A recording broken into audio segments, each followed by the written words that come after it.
hablihii durriyadiyo ahaa dulucda maankeenna, hablihii dunteeniyo ahaa dirac walaasheenna,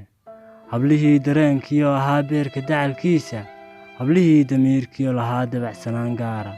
hablihii dulqaadkiyo lahaa deeqsinimadooda, hablihii dadkeenniyo ahaa duudka dhaladkeenna, hablihii dalagga beertiyo ahaa doogga araggiisa, hablihii daruurtiyo ahaa hadhaca daymaysan,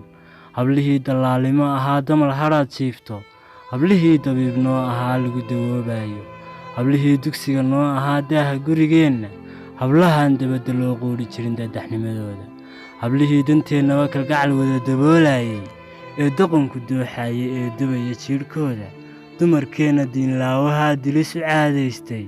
daayinkan ku dhaartay dagaal waan ku dayayaay, afka inaan ku diririyo inaan gacan ku daandaansho, dabka ila kulaashaba dubaha waan diyaarsaday, dayn maayo dood iyo difaac daakhilkaan dhigaya, dakhar dhiigla doogaan bugsoon digada noo taalla,